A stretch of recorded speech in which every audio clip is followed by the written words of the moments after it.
Yeah, so a lot like Ben's talk from earlier, I'm kind of coming to this from the perspective of a resource provider. I've made sure to put Parcel front and center here. When I was proposing this talk, Kyle was very concerned that I'd be light on Parcel content, so I made sure it was right there and in bold. And so I want to talk about some work we're doing to equip the Open Science Grid with the ability to let users use Jupyter notebooks. So for those of you who don't know what OSG is, if you go to the Open Science Grid website, you can see the tagline there is it's a national distributed computing partnership for data-intensive science. Essentially what this means is that if you are a researcher at a US-based institution or you have an affiliation with one, you can come to the OSG and just immediately sign up and do some computing in sort of the high throughput style if your workloads can fit within that mold. And jobs that fit with that, applications that fit within that mold are typically things where you're running a lot of jobs, they're single-threaded, or maybe they're multi-threaded and you don't have any message passing. It works best for things that don't have a shared file system or a license requirement. Successful jobs on the OSG typically have pretty short run times, between an hour and 24 hours. And so as a researcher, if your work fits in that mold or could be made to fit in that mold, OSG might be a very nice resource for you, to try out.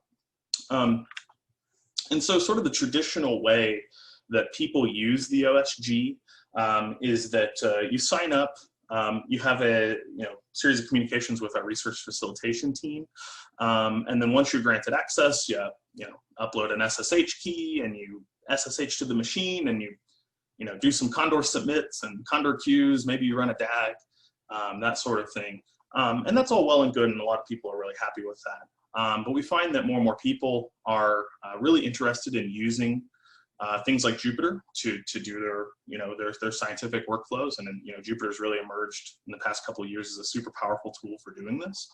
And so naturally, we want to know, can we add Jupyter to the OSG?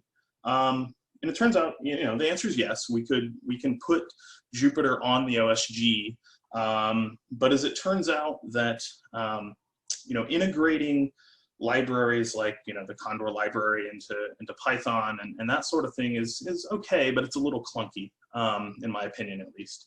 You can submit jobs and do all of that stuff, but you're really just re-implementing many bits of Condor submit and Condor queue and things like that. And so we kind of feel like to make this successful for users, we really want to have a good workflow tool like Parcel. To give to our users so they can do Jupyter and use the OSG. And the way we're developing this is intended to be ultimately sort of a self-service thing, and ultimately to make OSG sort of composable with other things. And what I mean by that is, the dream, as far as I see it, right, is I would like it to be where, if you're somebody building a tool on top of Parcel, for example, like a FuncX or some kind of science gateway, you should be able to download a container and then get this authentication token from OSG, and then just run it yourself, right? And then you can access sort of tens of thousands of cores, sort of completely for free. And then the OSG doesn't have allocations or anything like that, and it's all sort of done through a fair share mechanism. And so we went and we tried to build this for ourselves. If I could briefly segue to a small demo, hopefully it won't take much time. I'll show you kind of what we have going today. And so this is one of our sites that is sort of a branded portal for the OSG that we're building for the snowmass process, which is in higher energy physics, sort of a thing that happens every decade or so to sort of set the direction for the field. And so we're helping out with a lot of the computing effort for that. And so as a user, you can log into this system, and it takes you to Globus, and then you can put in your institutional credentials. And I'm already logged in, so it's got all that cached. But I have a user here and all this other stuff. I have my normal SSH node that I can log into and Condor Q and Condor Submit and all that stuff. We've added this new feature called Apps over here. And there's a thing where you can deploy a Jupyter lab. And sort of what happens under the hood is that we build you your own custom Jupyter lab environment that runs on a Kubernetes cluster, and then we give you access to log into that. And you wouldn't have to necessarily do this through us, but that's how we have it set up today. You could run this yourself. So I will log into my Jupyter lab, and I've already done a little bit of setup here. Basically, I have a Jupyter lab that's running. All of the parts for handling all the authentication with the OSG and all of that stuff have been essentially reduced down into a single token that we handle for you. And then so you have your Jupyter notebook here. I have Parcel installed. Literally the only thing I did after setting this up was put this file here, and then I ran pip install Parcel inside of this container. And then I can do stuff like run Condor status, and I can see all of the cores that are out there on the OSG. And this will take some time to respond because it's got a lot of cores. So there's like 45,000 cores right now that are available on the OSG, and you can use those sort of immediately. So we have the Parcel config here. We're using the high throughput executor. We've made some small changes to make it work with the OSG. And so I've submitted a pull request to try to get those documentation changes added in. And so we can run this, and then we'll get the Dataflow kernel stuff. And then we can just run like the Monte Carlo Pi example out of Parcel. And this probably won't return in the time span of the talk here, but you can kind of see we run Condor Q, Parcel spinning up some workers, and eventually that that simulation will complete, and we'll get our answer for Pi. And then so back to my slides. You can see the result here. You just have to take it on faith that it actually works. So yeah.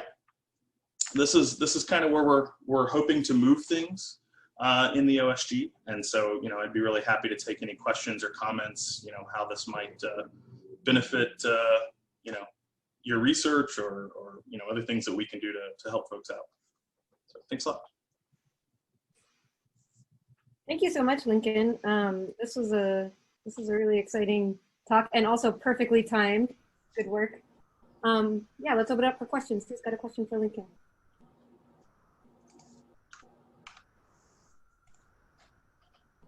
While people are thinking, I have a quick question. How exactly does data movement work in a situation like this? I mean, would all of your users need to copy their data in somehow, have it like available? Yeah, so OSG kind of supports two mechanisms for moving data around right now.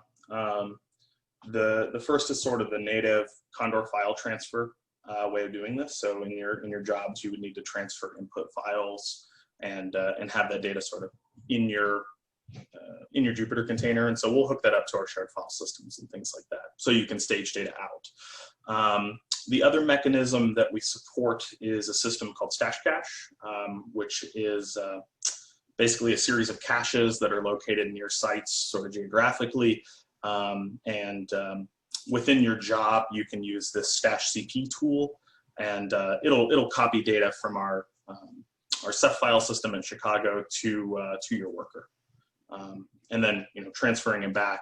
You'll have to do either the Stash Cache software, the Stash CP tool, or again the Condor file transfer. Interesting. So maybe for Parcel, this might be a place where it would be useful to implement, a specific data we have a way to plug in specific data transfer approaches. So yeah, maybe we can talk to you about that. Yeah, absolutely. Oh, sorry, Anna. Oh, you first, Kyle. Yeah, I was going to say that's really cool what you can do there in terms of accessing OSG. So I wonder, I guess from your perspective, what you're trying to do is streamline this for, much like Ben earlier in his talk, you're trying to streamline it for fairly diverse group of users. Is there a way that you could, I assume the most difficult thing at the moment is the configuration. So is there a way that you can abstract most of that in like just an OSG import module that everyone can just import, and then they just tweak whatever? I mean, I'm assuming the thing they tweak is just the number of cores they want. Yeah. that would be and then they're just decorating Python functions and running them a billion times. So you Yeah, a layer there. That could absolutely be done. The only thing that has to change on a per user basis is the user's project name. Can you get that through your web service that seem to have like project information, profile information? Can you? Yeah, right now the user kind of just has to know what it is out of band. Like when they sign up and they speak to the research facilitation folks, they'll say, your project name is this. Use it for all your stuff. But we could absolutely modify the container since we know all that information on the sort of API side. We could spin up a container and inject that information. So and we can inject whatever Python configuration or whatever that we want. Yeah, we should think about routing some users to OSG as well, because people obviously come and use Parcel and want to scale things up and get frustrated with waiting in queues forever on HPC when often they're doing HTC things anyway. So yeah, we'd be happy to chat more about it. Yeah, we should. End of my question. Sorry, Lincoln. Thanks. Yeah, I'm assuming that any process, you wouldn't really be able to handle any like sensitive data, so biomedical kind of stuff might be absolutely forbidden on OSG, just with the nature of it. Yeah. Just double checking, you never know. Yeah.